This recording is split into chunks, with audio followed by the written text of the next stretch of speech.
Kevin Denke ouvre son compteur but en Ligue 1. L'attaquant international togolais arrache le nul pour Nîmes chez Monaco, toujours frêle. Une victoire au goût amer pour le Paris Saint-Germain, orphelin de 3 joueurs clés blessés. Ilas Bebou, buteur avec Offenheim, retrouve les belles sensations. Ça gagne pour le Bayern et Dortmund en Bundesliga. Ça s'enchaîne pour Liverpool avec le brillantissime Salah, plus que jamais en forme décoiffante. Aston Villa, Chelsea sourit enfin en Première Ligue.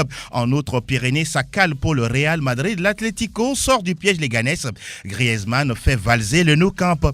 Un début fou en Serie A. La Lazio, la Juve, le Napoli répondent présent. Débrief des majeurs dans la partie 1 de Plateau Foot Europe. La partie 2 s'intéresse aux multiples cris racistes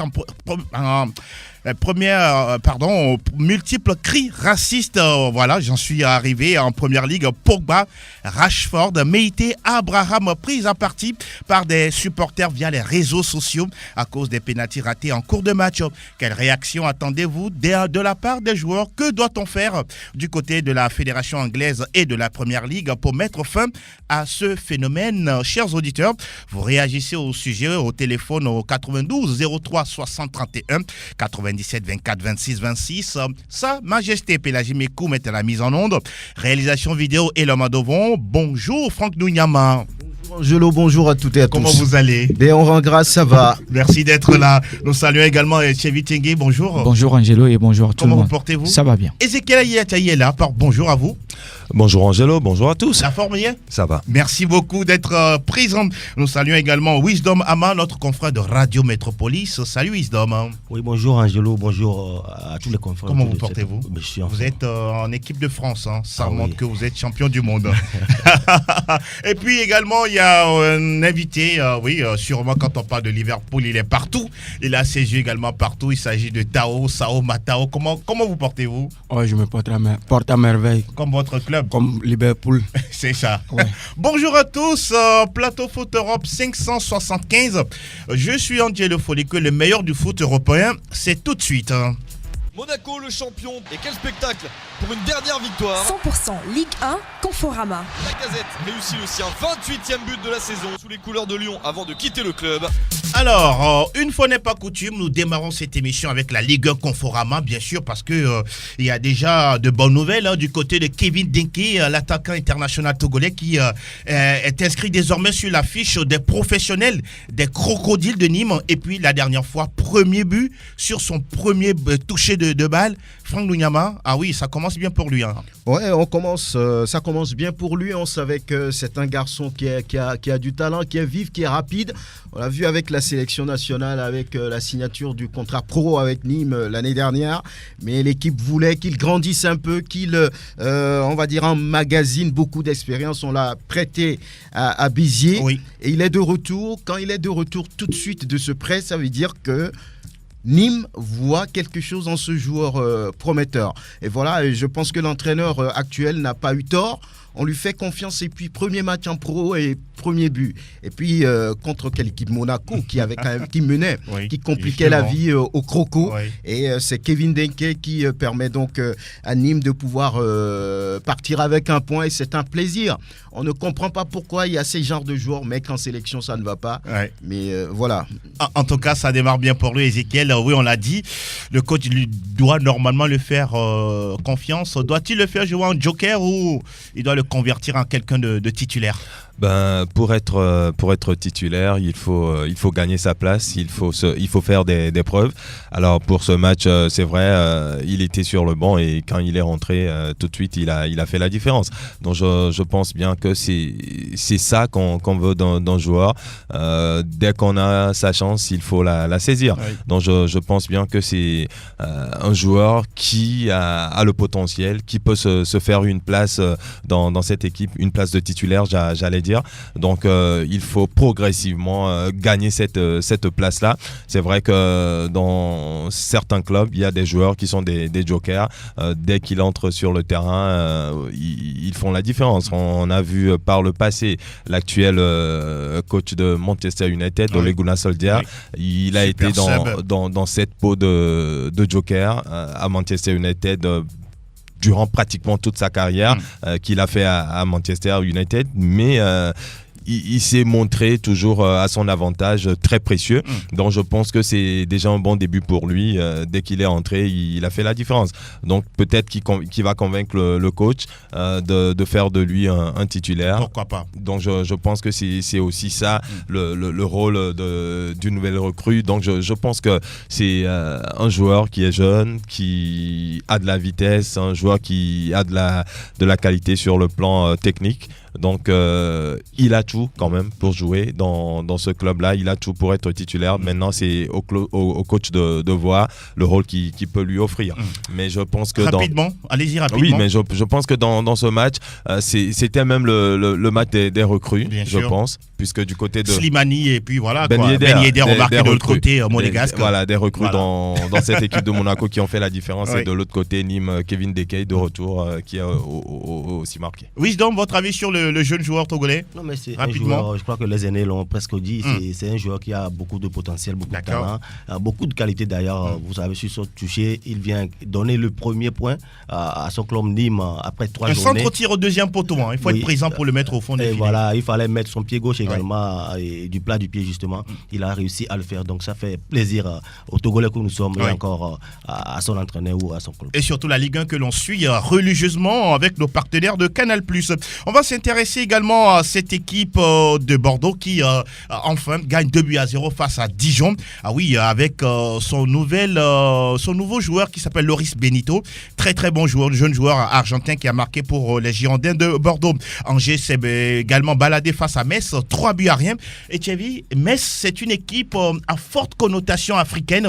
La dernière fois, il y a eu 8 joueurs africains titulaires en début de match. Ah oui, ça a été toujours je ne sais pas comment dire, l'ADN de cette équipe-là, d'avoir les joueurs africains dans son effectif. Aujourd'hui, on connaît Metz, on remonte en Ligue 1, on redescend. Donc c'est une équipe qui est très jeune, très inexpérimentée.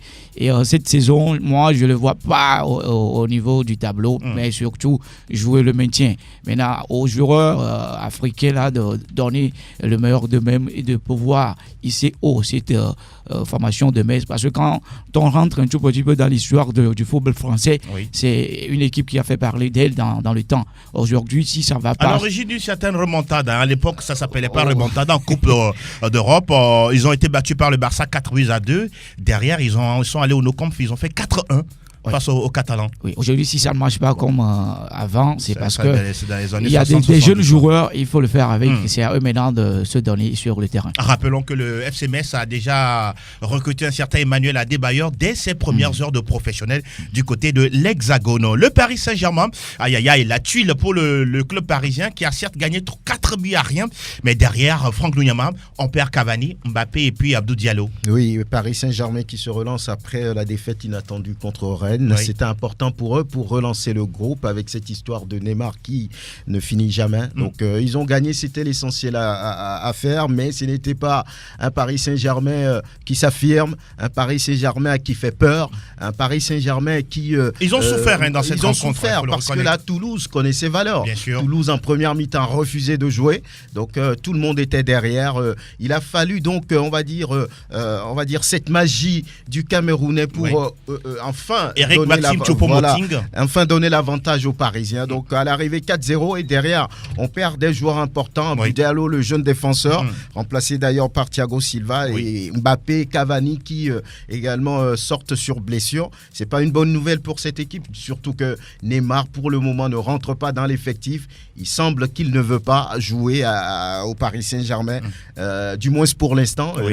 Il est toujours sur le départ. Donc c'est difficile pour cette équipe si elle n'arrive pas à retrouver ses cartouches dans les meilleurs délais. Cavani et Mbappé surtout, je crois que Paris aura des problèmes. Mbappé qui a fêté sa 100e hier en Ligue 1 à seulement quel âge là, ça fait on parle de 19 ans, 6 mois, 19 ans, voilà, quelque chose comme ça. Mais il y a eu des joueurs qui ont déjà eu ce record à l'instar de certains Basile Boli, il y avait Eden Hazard qui est passé par là. Voilà un tout petit peu. On va également rappeler que Rennes a battu Strasbourg 2-0. Brest a pris le meilleur sur Reims 1-0. Et puis Nantes, oui, qui s'offre également sa première victoire face à Amiens 2-1 avec un certain Christian Gourcuff comme entraîneur sur le banc des Canaries. Fini pour la Ligue Conforama. On va prendre la direction cette fois-ci de... Herzlich willkommen zum Bundesliga. Alles über Bundesliga. Alors, nous nous intéressons au football allemand avec le Bayern Munich en déplacement qui s'est tout simplement fait plaisir avec un Lewandowski tout divin. À chaque nouvelle journée de la Bundesliga, tout le monde veut savoir ce qu'ont réalisé le Bayern et puis le Borussia Dortmund, parce que depuis des années, c'est les rivaux de ce championnat. Alors, lorsqu'on prend le leader actuel, le Borussia Dortmund, qui était en déplacement sur les installations du FC Cologne, le promu, il n'y a pas eu de problème. Un but contre 3 pour les jaunes et noirs. Même si Cologne a ouvert le score et après, derrière, les hommes de Julien Favre ont déroulé pour battre cette équipe 3-1 avec encore des buts de Paco Alcacer et de Jadon Sancho. Ce jeune homme, il est époustouflant. Jadon Sancho, retenez vraiment ce nom, parce que du côté de l'Angleterre, on veut se l'arracher. Les deux Manchester sont sur la piste. Vraiment, donc c'est un très très bon joueur, très très efficace devant le but, et il le prouve déjà en 2 journées. Il a réalisé 2 buts. Donc ça veut dire qu'il faut suivre ce joueur-là. Et puis le Bayern également en déplacement a réglé, on va dire, le faux pas de la dernière fois face au Hertha où il y avait 2 partout. 3-0 à l'arrivée. Et vous savez, c'est un triplé de Robert Lewandowski qui marque les 5 buts de son club dès le début de ce championnat. Donc, il ne rien lâcher à qui que ce soit. Non, pas du tout. C'est un début canon pour l'attaquant polonais. C'est bien pour lui. Il est en forme, on peut le dire. Donc, pour permettre au Bayern de revenir juste à 2 points du Borussia Dortmund en ce début de championnat. Et les autres résultats, il y avait la défaite du Hertha à domicile face à Wolfsburg, 0 but contre 3. Leipzig également a fait le job avec Timo Werner qui a d'ailleurs prolongé jusqu'en 2022. Francfort a subi 2-1. Schalke, on l'a dit, a été battu par le Bayern. Mayence Mönchengladbach gagne 3-1. Offenheim de Illas Bebou et le but du Togolais. C'est une belle nouvelle. Ah oui, ça fait du bien pour les attaquants togolais. Kevin en France, Bebou en Allemagne, c'est du bien pour la sélection togolaise. Offenheim qui bat Werder 3-2. Düsseldorf qui s'incline face au Borussia, face au Bayer Leverkusen, 1 but contre 3. Et le premier point de l'Union de Berlin en Bundesliga depuis la création de ce club il y a près de 70 ans. Donc un but partout face à Augsbourg. Paderborn, l'autre promu, n'a pas eu cette chance, battu par Fribourg 3-1 pour vous donner tous les résultats. Vous avez peur de Leipzig déjà? Oui, ils ont gagné. Ils ont gagné Francfort 2-1. Magnifique. Donc voilà, il suit le rythme imposé par Dortmund. C'est des buts de Timo Werner et de Youssouf, le Danois. Oui, Youssouf Poulsen, votre ami.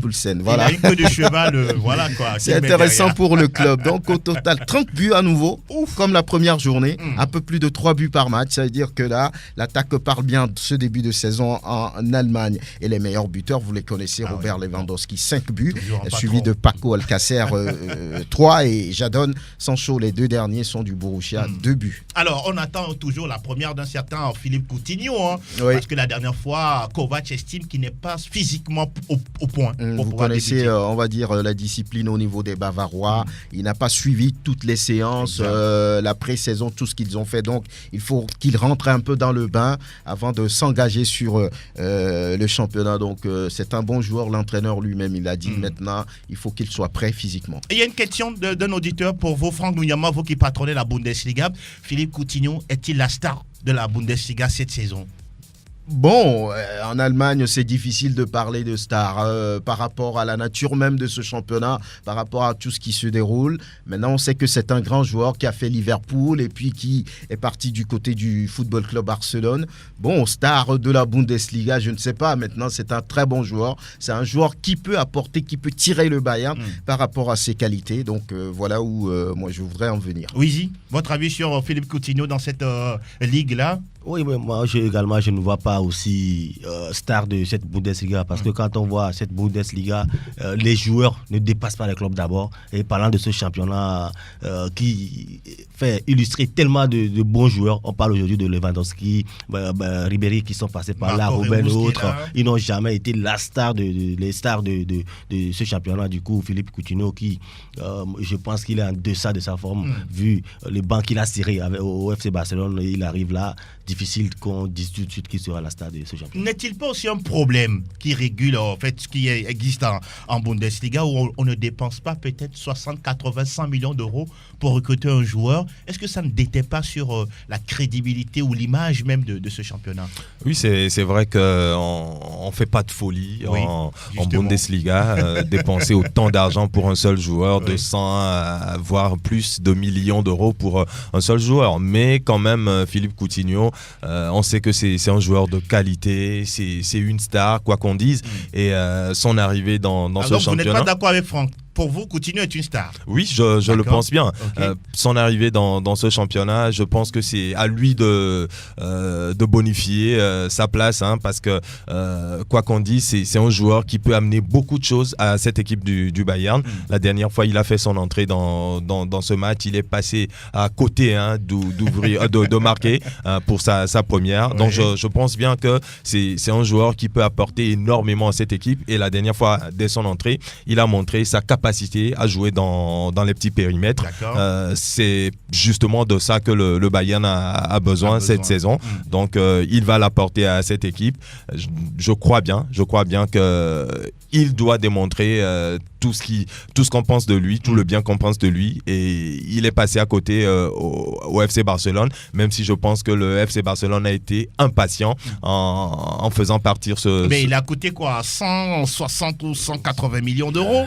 Il n'a pas besoin d'avoir du temps pour s'exprimer. Il n'est pas le premier joueur à venir dans un championnat et à ne pas convaincre tout de suite. On a vu des joueurs à leur arrivée, ils ont eu du mal à s'intégrer, mais après, ils ont apporté tout ce qu'on voulait d'eux à ces clubs-là. Donc, je pense que le FC Barcelone a été impatient et c'est ce qu'il va apporter justement au Bayern Munich. On attend de voir. Wizy, vous voulez réagir? Oui, à lui, moi, je pense que quand il quittait Liverpool, il était presque le maître à jouer de cette formation. Arrivé au FC Barcelone, dire que le club a été impatient, je ne pense pas, parce que tout de suite, quand il est arrivé, on l'a donné la chance de s'affirmer ou de confirmer. De succéder à un certain Andrés Iniesta. Voilà, il n'a pas réussi à convaincre non seulement moi, mais le club. Donc aujourd'hui, s'il est parti, c'est qu'il n'a pas réussi. Et puis dans tout cela, c'est Liverpool qui se frotte les mains. Je pense que ce sera trop tôt de dire qui sera la star de cette équipe. Parce que sur ces derniers mois, il n'a rien prouvé. Il reste à prouver justement. Il a une certaine marge de progression. Oui, qu'on peut le mettre à ce niveau-là. Parce qu'au Bayern, comme j'allais dire. Au Barça oui. Ou bien à Liverpool. Au Bayern. Au Bayern, voilà. D'accord. Au Bayern, il y a tellement de joueurs. Oui. Aujourd'hui, par exemple, ce sera très difficile de prendre la place, par exemple. Ils ne sont pas dans le même registre. D'accord. Mais ce sera très difficile de prendre la place d'un joueur comme ça, qu'on puisse mettre au-dessus de ce joueur. Par exemple, Lewandowski, Coutinho. Oui. J'ai dit que c'est un joueur de qualité.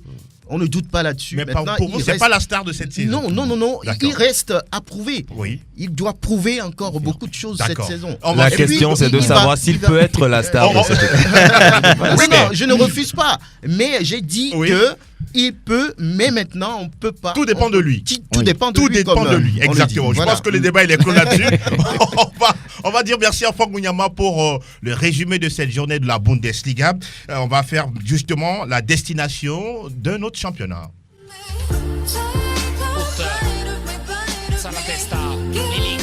Tutto calcio Italia.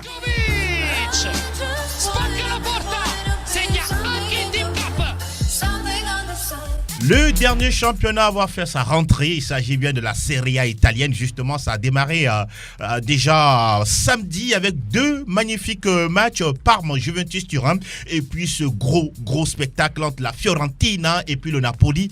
Ezekiel Ayataï, un début de championnat assez fou du côté de l'Italie. Oui, les deux premiers matchs, on parlera bien sûr de ce match entre la Juve et Parme, puisque tout le monde attend Cristiano Ronaldo dans ce championnat.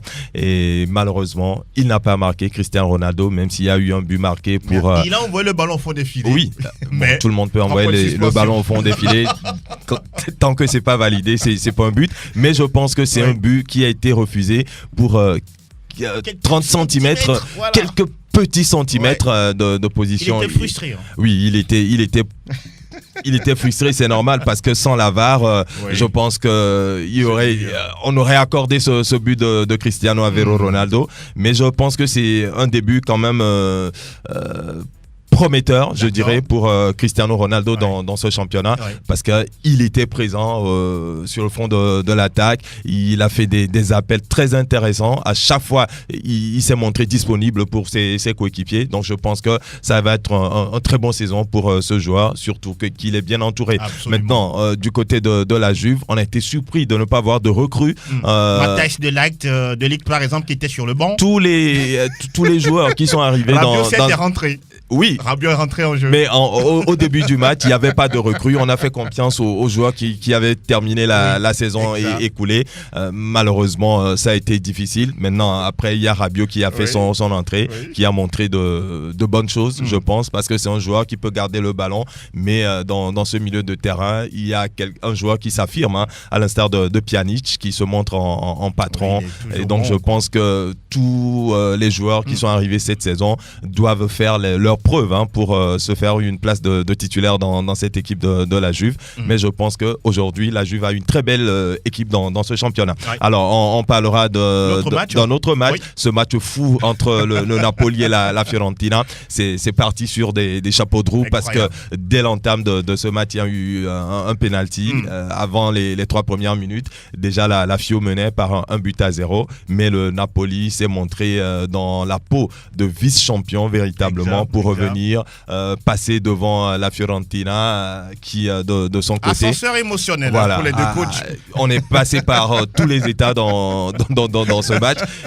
Justement, on parlera de Kevin Prince Boateng. Ah oui, il a marqué. Oui, qui a tiré le banc du côté du FC Barcelone. Vous n'êtes pas obligé de le dire. Mais avec le Napoli, avec la Fiorentina, j'allais dire, la dernière fois, il est rentré, il a marqué un but. Il avoir donné l'égalisation. Il croyait, oui, mais dommage. Il a donné l'égalisation.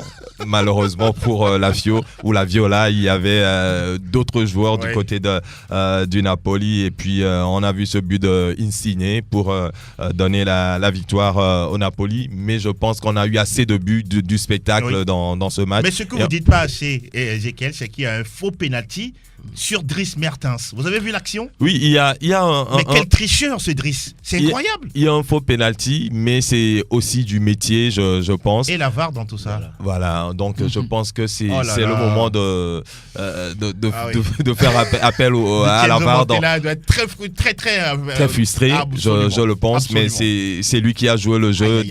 Dries Mertens, il a tout simplement piégé tout le monde. Et voilà, il a eu ce penalty qui a permis donc à cette équipe de revenir dans ce match. Donc à la fin, le Napoli qui s'impose. Parce qu'avec cette victoire de la Juve, si le Napoli ne gagnait pas, je pense que dans ce championnat, la course pour le titre sera très rude. Donc même un point de perdu, c'est un gros point de perdu. Et le Napoli a bien fait de gagner dans cette rencontre. Belle entame de partie également de championnat pour la Lazio.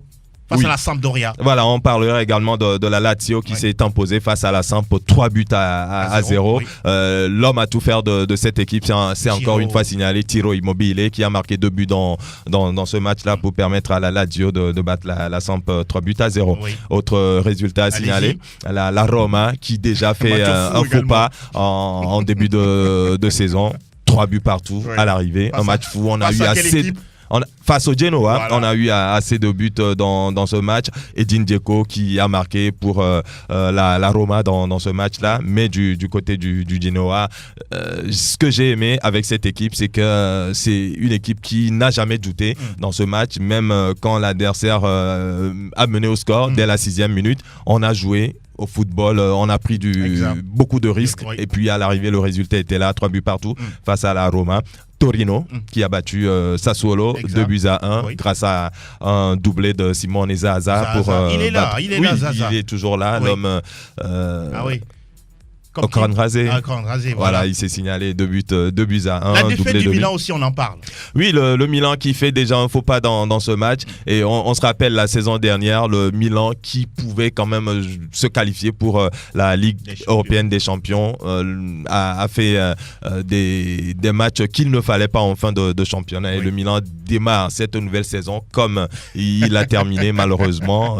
Une défaite d'entrée dans ce championnat. Donc je pense qu'il va falloir batailler dur pour rattraper le Napoli, la Juve et la Lazio et tous les autres. Et puis la belle entame également de l'Atalanta qui jouera la Ligue des Champions cette saison. L'Atalanta qui avait justement coiffé le Milan AC dans ce championnat la saison dernière, qui a battu Spal Ferrara 3 buts à 2 avec un doublé de Luis Muriel dans ce match-là. Donc je pense que l'Atalanta, oui, comme une équipe qualifiée pour la Ligue européenne des champions, il faut suivre le rythme imposé justement par la Juve et le Napoli. C'est ce que cette équipe a fait en s'imposant. Ne soyez pas surpris, messieurs, que vous voyez des matchs Atalanta, Bergame face à d'autres équipes en Ligue des champions cette saison.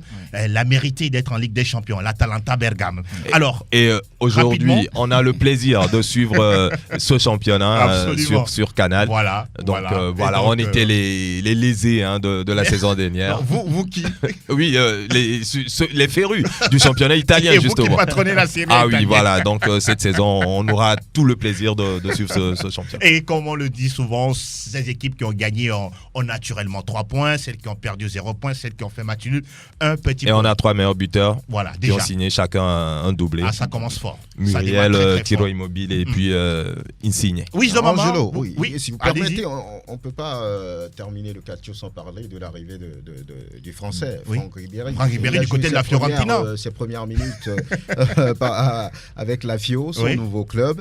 Mais malheureusement pour lui, ils ont perdu un match qu'ils méritaient quand même, j'allais dire même de gagner, parce qu'ils ont pris à un moment donné l'avantage. Et puis ce penalty dont parlait Ezekiel, dont vous parlez tout à l'heure, et je pense que c'est une tricherie. Moi, je ne parlerai peut-être pas de métier de la part de ce joueur.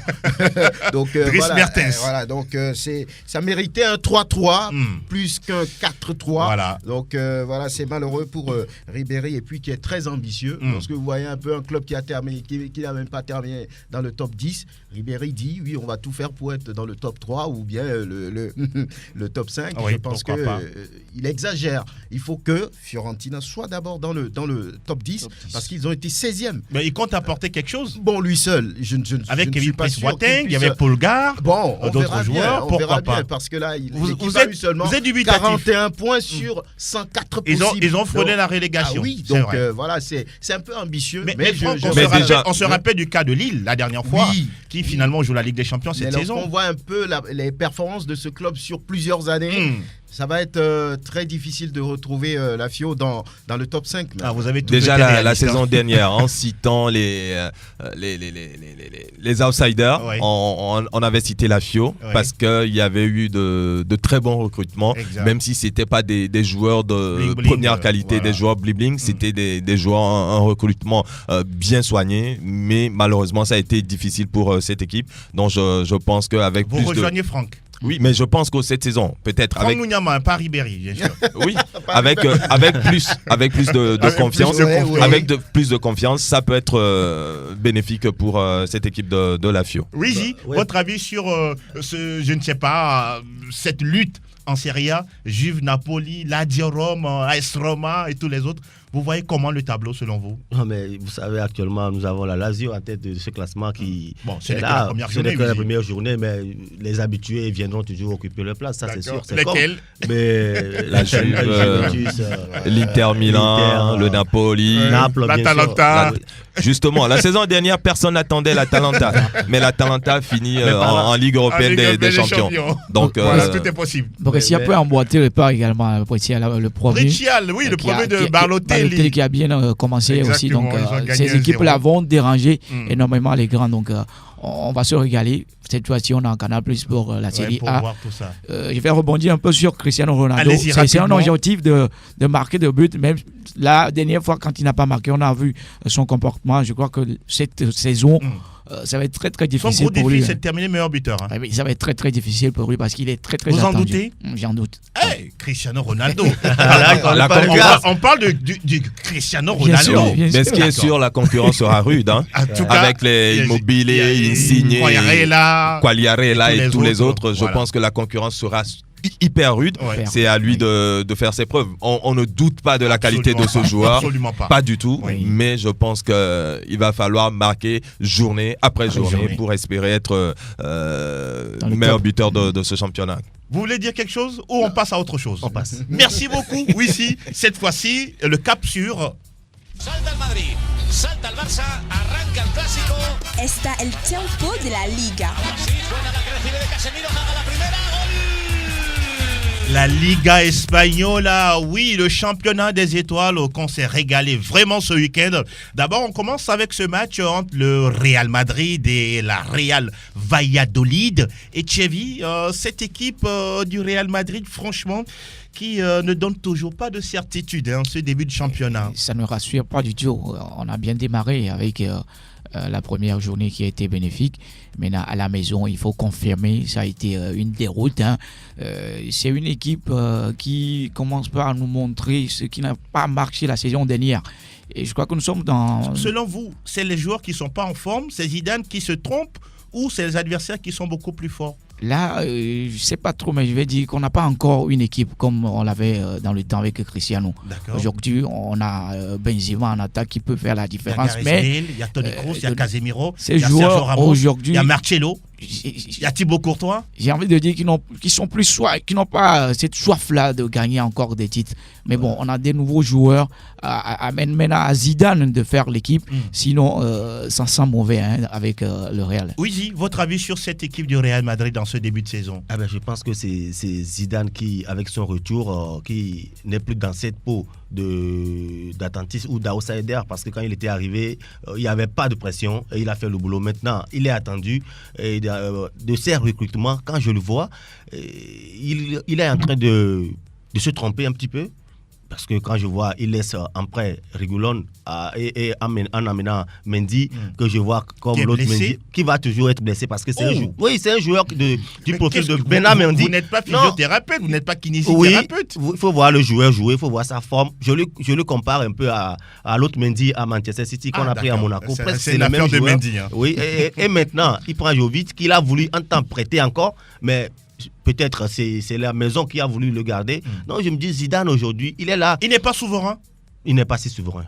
Il n'est pas souverain. Les joueurs ont presque tout eu, gagné. Et maintenant, il faut mettre de la concurrence. C'est ce que moi je pense. Or, il fait confiance à ces joueurs qui lui ont fait l'affaire l'autre fois. Donc, je me dis, le problème un peu, c'est Zidane qui ne s'impose pas en tant que technicien. Franck Nounyama, a-t-on vraiment envie de faire quelque chose de nouveau sous l'ère Zidane? Oui, ce sera compliqué. Maintenant, on n'a joué que 2 journées. Oui. Et 2 journées, c'est au total 38 journées. D'accord. Et beaucoup de chemin reste à faire. Maintenant, quand on est le Real... Elle peut retrouver du rythme, cette équipe?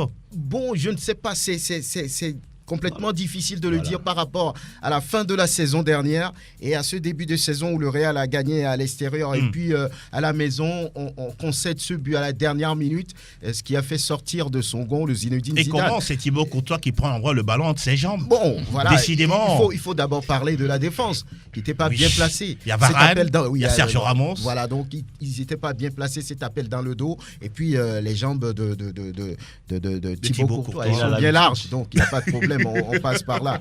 Donc voilà, c'est très difficile. Oui. Même la communication de Zinedine Zidane ces derniers temps, elle n'est pas soutenue. Il a parlé du départ de Bale à la première journée. Il le titularise. C'est ça. On sait, l'autre est blessé, Hazard est blessé, il le remplace. Il a parlé, on va dire, du gardien numéro 1 qui sera Navas. Après, il le laisse sur le côté et c'est Courtois qui vient. Donc, il n'y a pas, on va dire, cette stabilité dans la communication et puis dans ce qu'il fait. Ama a parlé tout à l'heure de Jovic qui est arrivé à 60 millions d'euros et en pré-saison, Zidane trouve qu'il ne satisfait pas, on veut le prêter au Milan AC. Donc c'est un cafouillage pour le moment. C'est un faux fouillant? Bon, je ne sais pas. Maintenant, il n'est pas souverain, le président qui s'ingère, mais donc il faut faire très attention. Je risque même de dire que Zidane ne terminerait pas la saison. Aïe, aïe, aïe. Vous rejoignez un auditeur qui l'a dit la dernière fois. Ezekiel, rapidement. Oui, mais avec Zidane, on se rappelle que c'est pas une défaite, c'est un but partout face à la c'est un but partout. Qui a le goût d'une défaite. Des indésirables qui deviennent des joueurs clés dans cette équipe du Real Madrid, malheureusement. Comme Franck l'a dit, il y a des joueurs dont ne voulait pas Zidane. Mais qui sont restés. Mais la dernière fois également. Florentino Pérez, là, lui a forcé la main. Quel est votre avis là-dessus ? Peut-être bien. Mais le cas Gareth Bale, il n'est pas parti. Quand Zidane est arrivé, en même temps, il a dit que c'est un joueur qu'il n'a pas dans ses plans, qui ne voulait plus de lui. Malheureusement, il est resté. La dernière fois, il est rentré dans ce match-là. Et je pense qu'il a même apporté quelques lueurs d'espoir à cette équipe du Real dans ce match. Donc, je pense que Zidane, il n'est pas clair dans ses choix. Et pourtant, sa tête, elle est bien chauve. Oui, malheureusement pour lui, il y a des pépins physiques pour des joueurs comme Eden Hazard, des joueurs sur qui il comptait. Donc, je pense que Zidane... il a du pain sur la planche. Il doit beaucoup prier pour... voilà, c'est ça, le mot même il est donné. Pour avoir des résultats. On va s'intéresser au rival du Grand Real Madrid. Nous parlons du Barça qui s'est amusé, même si c'était compliqué en début de match, face au Betis Séville d'un certain Nabil Fekir qui s'est fait plaisir dans ce match. Mais finalement, le Barça s'impose 5-2 avec un magnifique doublé de Grisou. Non, mais logiquement, le Barça devait s'imposer face au Betis et Betis. Donc, je me dis... ils ont marqué en premier, c'est bien pour le Français parce qu'il fallait quand même qu'il mette de sa patte dans cette formation. Il a réussi maintenant. On sait qu'en Catalogne, c'est une culture, il faut aller presser l'adversaire et le forcer à faire des erreurs. Donc, ils ont réussi à le faire tout simplement. Surtout que Griezmann a réussi son doublé, son premier avec cette maison. En tout cas, on va suivre de toutes les façons la saison du côté catalan. Oui, vous voulez dire quelque chose? Oui, ce qu'on a eu de plaisant avec le Barça la dernière fois, c'est qu'on a retrouvé ce Barça qui défendait en avançant. Ce qu'on n'a pas vu lors de la première rencontre, c'était une équipe déséquilibrée qui n'a jamais eu de l'équilibre tout au long du match. Mais la dernière fois, c'est vrai qu'à chaque fois que l'adversaire avait le ballon, on a vu tous les joueurs qui défendaient, les milieux de terrain qui étaient bien au-dessus de la ligne médiane pour récupérer tout de suite le ballon et presser l'adversaire. Donc c'est un bon point ou un point positif pour cette équipe. Ce qu'on peut appeler gâchis dans cette équipe, c'est bien Dembélé, qui en 2 ans avec cette équipe s'est blessé 253 jours.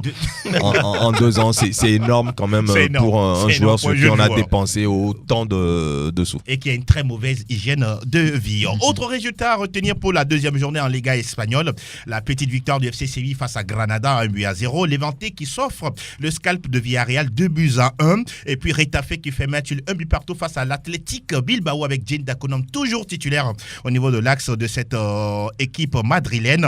Et puis on retient également, la victoire certes étriquée mais précieux de l'Atlético de Madrid, 1-0 devant les Ganes avec un festival toujours d'un Joao Félix.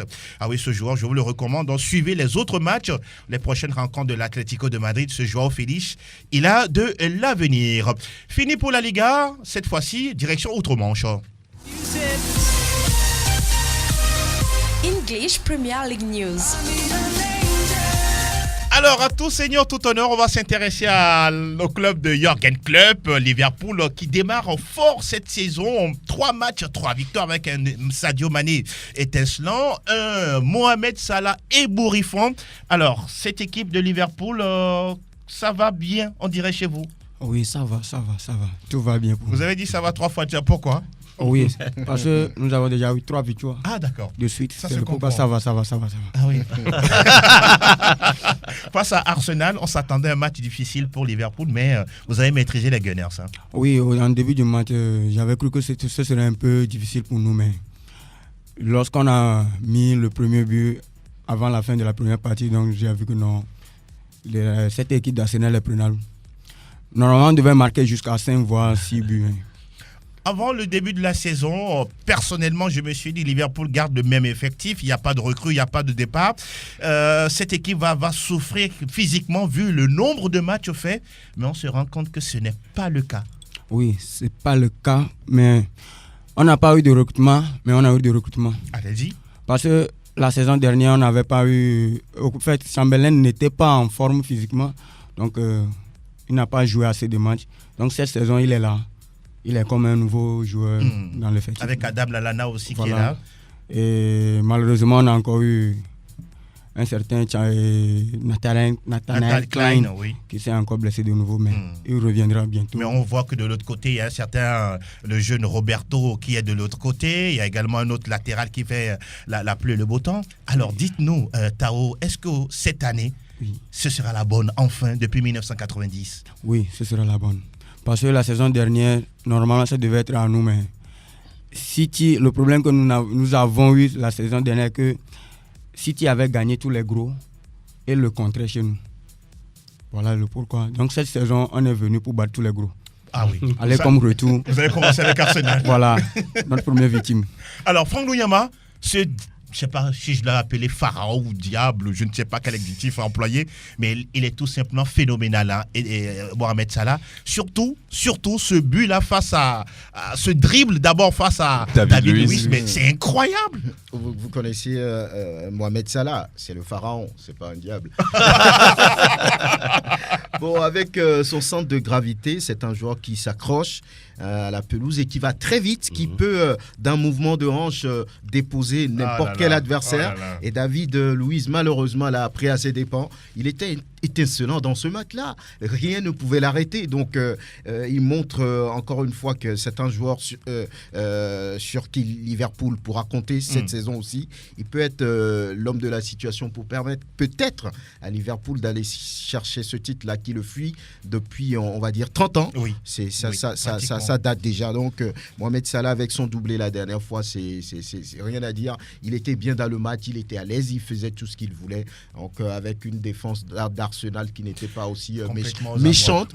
Parce que là, David Luiz est venu, oui, mais bon, face à cette armada rouge, il n'y avait rien à faire. Ils étaient dépassés de tous côtés, de toutes parts. Donc, Liverpool méritait vraiment de gagner ce match. Oui, quand on voit cette équipe d'Arsenal, on a parlé du trio Pepe, Lacazette, Aubameyang, mais il n'a pas existé. Hein.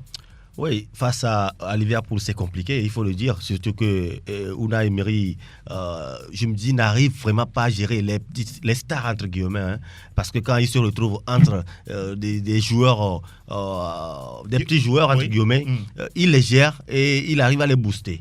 Je l'ai vu avec Séville, arriver au PSG, j'ai vu comment l'effectif a été géré. Maintenant qu'il arrive à Arsenal, tout de suite, il n'y avait pas assez de stars. Il a juste fait le ménage et avec un discours, il a réussi sa saison. Oui. Cette saison, maintenant, il a eu le droit ou la faveur encore de faire des recrutements à prix d'or parce que Arsenal n'a pas l'habitude de faire ces recrutements-là. Et justement, face à cette formation de Liverpool, oui, je pensais que ça pourrait quand même accrocher un nul.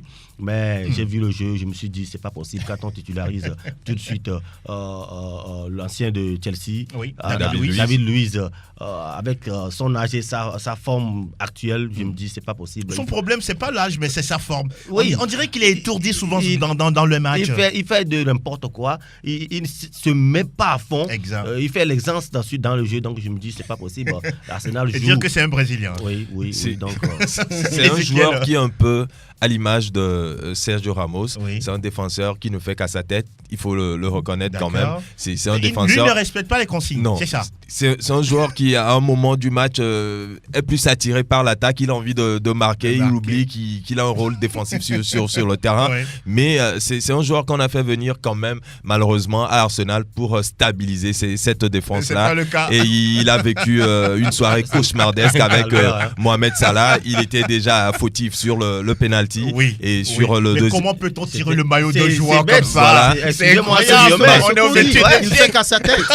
Et sur le deuxième but, il était tout simplement effacé par Mohamed Salah qui est parti marquer ce deuxième but. Mais apparemment, je pense que Mohamed Salah aime bien cette équipe d'Arsenal parce que sur ses 6 apparitions avec Arsenal, ça fait comme il est impliqué sur 7 buts, sur 6 apparitions, 5 buts et 2 passes décisives. Il est énorme et il a débuté sa saison comme il avait fini quand même parce qu'il avait marqué quand même 5 buts sur les 6 derniers matchs de championnat la saison dernière et il reprend, ça fait déjà 3 buts en 3 journées de championnat. Il est parti pour pour finir peut-être autour de 36, 37 en tout cas, buts cette c'est saison. ce qu'on lui souhaitait. Ça fait 12 victoires de rang pour Liverpool.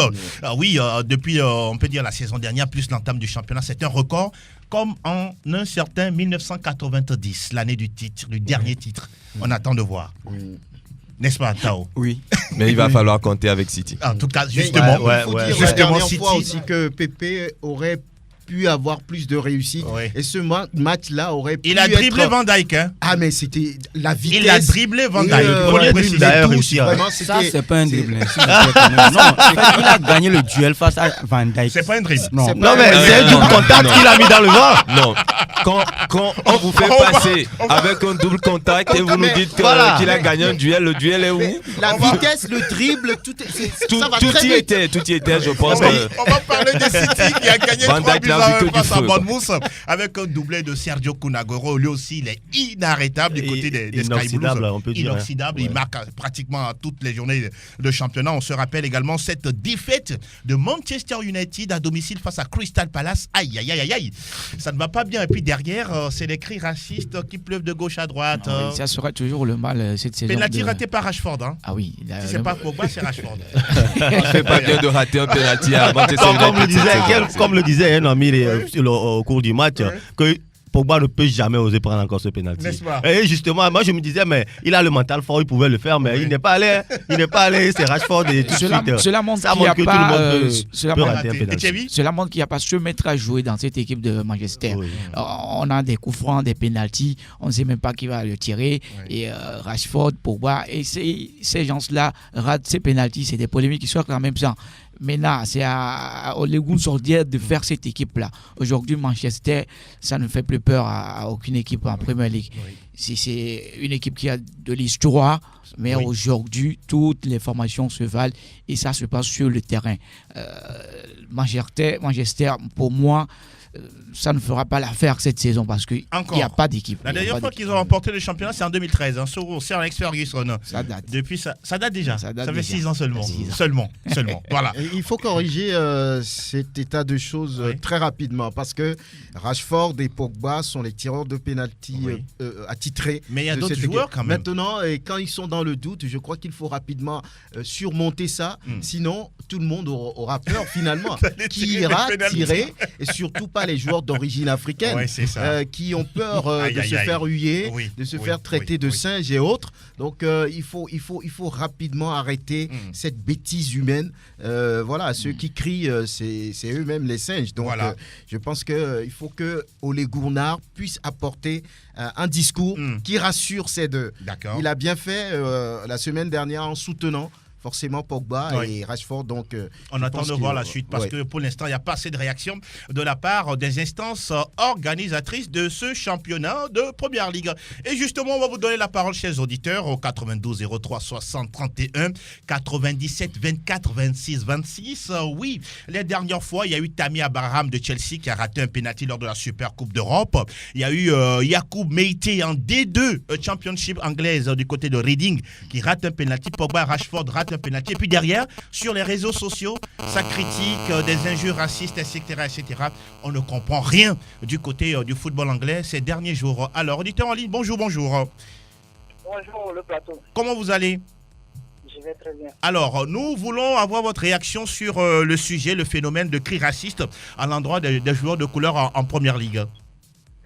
Je ne sais pas ce qui se passe en Angleterre pour maintenant. Les cris racistes qui se passent. Oui. Ceux qui ratent le pénalty de plus. Pénalty, tout le monde rate, même le haut, même la rate. Donc, je ne sais pas pourquoi ils crient. Si le club va mal, il faut essayer de revoir les choses. Selon vous, que doit faire la Première Ligue par rapport à cette situation? C'est une question qui devait venir. Tout qu'on joue le match à Ukraine aussi, peut-être ça peut changer les choses. Il faut aller identifier ces personnes qui écrivent sur les réseaux sociaux à l'endroit des joueurs. Voilà qui est dit. Merci beaucoup d'avoir donné votre avis. On se donne rendez-vous vendredi pour d'autres sujets. Quelqu'un d'autre derrière l'auditeur en ligne. Bonjour. Bonjour. Comment vous portez-vous? Je vais très bien. Et chez vous? Nous allons tous bien ici à Sport FM. Alors, nous vous écoutons. Votre nom et prénom, s'il vous plaît. Bonsoir, Ben International de Nîmes. Ah, comment ça va? Ça va très bien. Alors, nous vous écoutons. Bon, c'était juste pour intervenir sur la polémique sur le plus racisme dans le football. Oui. Nous devrons faire tout possible pour bannir ce mauvais tâte du football qui reste toujours universel. Oui. Donc, ça m'écoeure beaucoup quand j'entends ces clés racistes aux endroits des joueurs à peau noire. Donc, la première ligue doit l'identifier. Parce que c'est très facile à identifier les choses parce qu'eux, ils sont très bien organisés sur le cas des supporters. Donc, c'est très facile à identifier et sanctionner durement.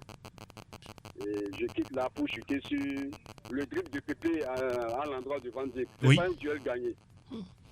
Il a dribblé Van Dijk. Il a dribblé Van Dijk, selon vous. La confirmation. Voilà, ça c'est votre avis. Contrôle orienté, suivi d'un enchaînement. Voilà. Merci beaucoup, l'abbé. Merci beaucoup. On s'est dit. Merci bien et bonne journée de lundi à vous. Merci bien. On va prendre quelqu'un d'autre derrière vous. Auditeur en ligne, bonjour, bonjour. Ouais, bonjour, monsieur. Hey, Kwadé, comment vous portez-vous? Je vais très bien. Alors, on vous écoute. Concernant le sujet du racisme, oui. Et moi, je l'ai dit, ça ne va jamais finir. Si les vraies tensions ne tombent pas, ça ne va jamais finir. Mais Kwadé, on parle du meilleur championnat au monde. Comment on peut comprendre ça? Oui, parce que c'est ce qui, on disait que c'est en Italie qui est sûr. Oui. Mais encore, quand les vraies tensions ne tombent pas, c'est là que les gens aussi copient. Quel genre de sanctions selon vous? On prive les supporters de faire 3 matchs. 3 matchs. D'accord. Et on fait des amendes sur eux, c'est horrible quoi. Tout ça là, c'est horrible. Et puis on remarque que les supporters ou les pseudo-supporters restent derrière leur téléphone et envoient des messages sur Twitter, sur d'autres réseaux sociaux. Vous pensez que c'est facile de les retrouver? Allô? Vous êtes là? Aïe, aïe, aïe. Quelqu'un d'autre, Pélagie, quelqu'un s'affaire de l'autre côté pour nous rejoindre? Oui, il est là, auditeur. Bonjour, bonjour, ou rebonjour. Bonjour. Bonjour, vous allez bien? Ouais, j'ai pas de retour. Ah, d'accord. Allez-y, nous écoutons. Ouais, je dis bonjour à la famille. Bonjour. Bonjour. C'est Gérasson. Oui. Allez-y. Oui, alors, oui, c'est Gérasson. Mon grand, moi je parlerai de ce système raciste. Moi je suis vraiment désolé pour ce genre de comportement avec oui. les Africains. Oui, oui. Donc, bon, moi je crois toujours que la UEFA lui-même déjà, il pratique déjà le racisme. Pourquoi? Ce calendrier ou bien cette liste qu'il a fait sortir à propos de la joueur UEFA, oui, oui. C'est pas normal, je ne sais pas ce qu'ils pensent du foot africain, je ne sais pas ce qu'ils pensent de tous les Africains aujourd'hui, parce qu'il y a Mané qui a fait une saison exceptionnelle. C'est ça. En plus, Mohamed Salah, au moins un des deux doit être figuré sur cette liste. Alors, selon vous, par rapport au cri raciste, que doit-on faire? Que doit-on faire selon vous, si vous nous recevez? Que doit-on faire? Je pense qu'il est parti. Il est parti. On va prendre le dernier. Oui, Pélagie, auditeur. Bonjour, bonjour. Oui, bonjour, Yelo. Ah, comment va? Je vais bien. Nous vous écoutons alors. Ouais, c'est l'abbé. Je dis, j'appelle ça quand même. Ça fait la deuxième fois. Ouais. Oui, allez-y. Moi, ce racisme, vraiment. Là, c'est parce que Machin aussi l'avait dit. Si il entend encore raciste sur un de tel joueur, je vais et mettre fin au match. C'est seulement pour que, bon, les autorités puissent trouver des solutions adéquates à ça, quoi. Ou bien d'essayer d'identifier les premières personnes qui commencent ce genre de trucs. C'est ça. Pour les bannir en même temps du terrain, quoi. Ils sont sanctionnés à vie de terrain. Plus de terrain pour ces personnes. Vraiment. Parce que s'ils ne sanctionnent pas ce genre de personnes, ça va toujours continuer. D'accord. Merci beaucoup, l'abbé.